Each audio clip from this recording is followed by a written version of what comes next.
Despierto, son las 5:30 de la mañana. Abro la ventana, veo el paisaje del Ávila. Hoy es el día. Tengo comida en la nevera, frutas y me siento súper. Hay que subir a algún pico del Ávila. Hago rápidamente una arepa con atún, meto medio melón, algunas mandarinas, 2 litros de agua, empaco medianamente con lo que recuerdo que es necesario para subir. Y comienza así mi viaje. Ya a las 7 llegaba a Sabanieves, bastante cansado. Lo pienso para seguir subiendo y me digo, Verne, el día está genial, nada lo puede dañar. Sigue caminando, paso Loma Serrano. En la subida hacia el banquito, que por primera vez lo caminaba, encontré una pareja que pretendía pasarme muy rápido. Deteniéndolos con mi pregunta, que si iba por buen camino para subir al Pico Oriental o Naiguatá, con cara de asombro me responde él, para el Naiguatá, son 10 horas de viaje, te aconsejo que si subes es para que te quedes. Con gesto opcional le volví a preguntar, y para el Pico Oriental, entonces ¿cuántas horas son? A lo que él, viéndome de arriba a abajo, con el bolso tan pesado que llevaba, me dijo, a tu paso llegarás en 6 horas. ¡Wow! Mi cara de asombro correspondió con su gesto de dejarme en mi lento paso, pero constante.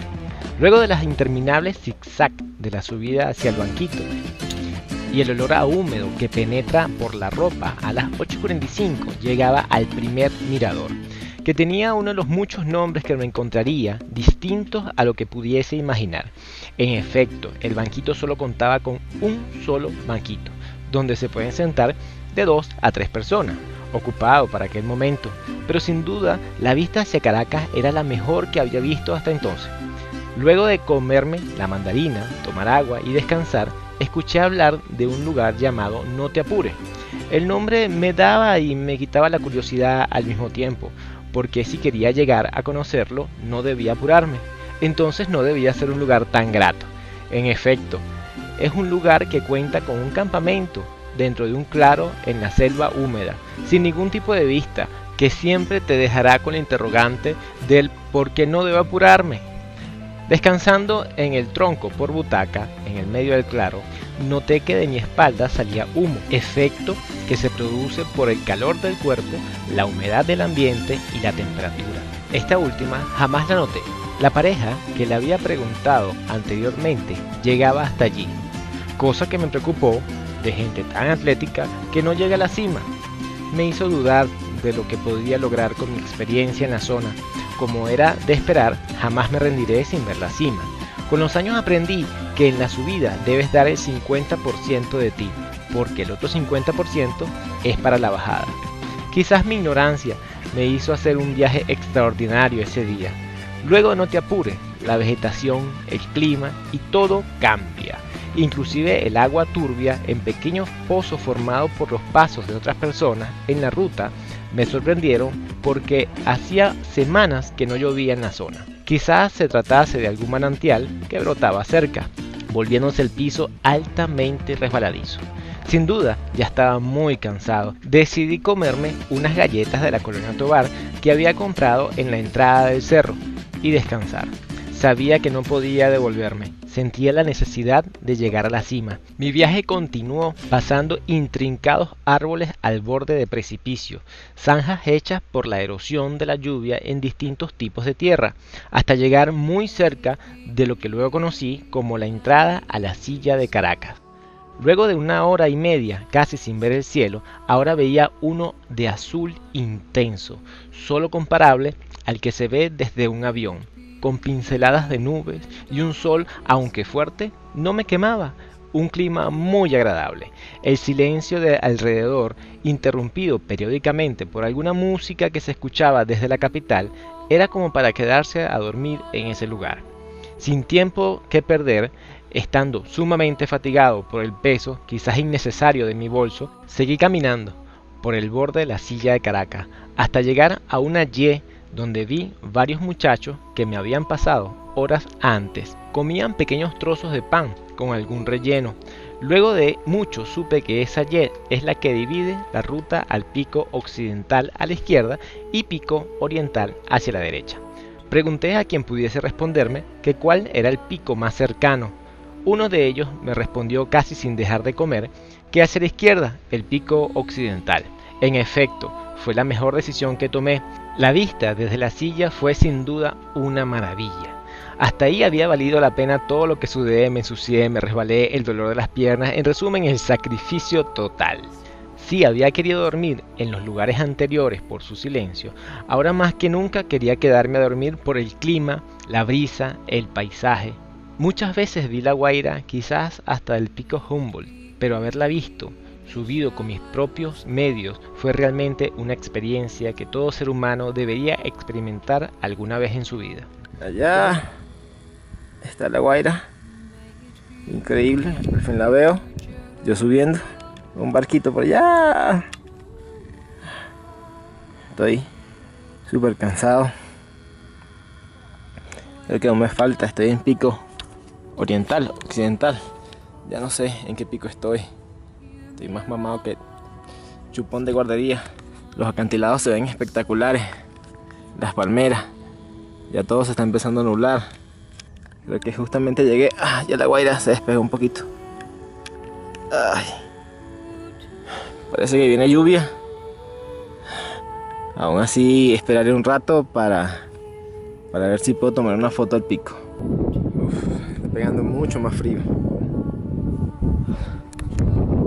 Bastante niebla. Como pasa la niebla ahí, se ve que es muy frío. No sé si estoy en el pico, en la silla, no sé dónde estoy. Estoy pasando súper, el frío es candente. Estoy ya como a 2200 metros.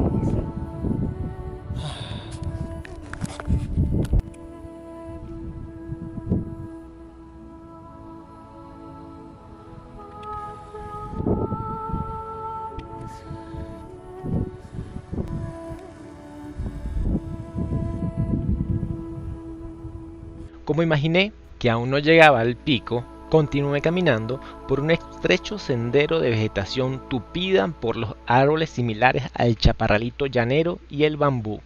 En menos de 20 minutos, para mi agrado o para mi decepción, encontré un letrero que decía Pico Occidental.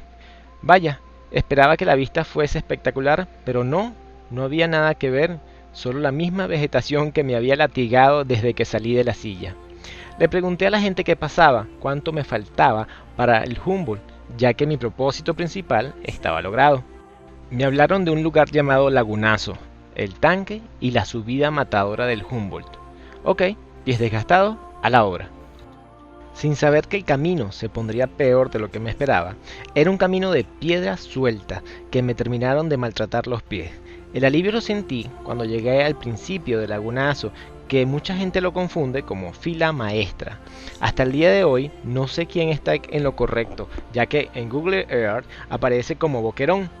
Ese lugar comenzó a gustarme mucho porque sentí de ahí una paz distinta a los demás lugares que he mencionado, ya que en ese lugar estaba el silencio, el clima, pero no la brisa, que después de un rato me quemaba la piel y me congelaba la nariz. Caminando lentamente por el lugar, disfrutando de la nueva sensación, por poco piso a una especie de hippie que leía fuera de una microcarpa. Imagino que dormía enrollado. Solo dije buenos días, que no respondió. Supuse que estaba en su santa paz y no quería ser molestado. Por la espesa neblina pude imaginar que no vería la laguna de Lagunazo, ya que solo podía ver 3 o 4 metros de distancia, aunque comenzaba a darme cuenta que por mucho rato pisaba terreno sin inclinación alguna. Por ser un lugar de pernocta, muchas veces me confundí con pequeños espacios entre la vegetación para carpa, baños o cocina. Durante el camino encontré una pareja que podría calcular 20 años mayor, que había seguido distantemente. Ahora estaban recogiendo algo de algunos arbustos de 50 centímetros.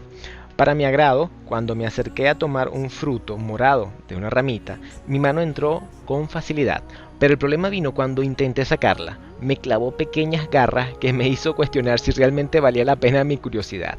Al darme cuenta que eran moras, salí de ahí aruñado por todas partes, pero súper contento con el ácido y agradable para mí sabor a la fruta.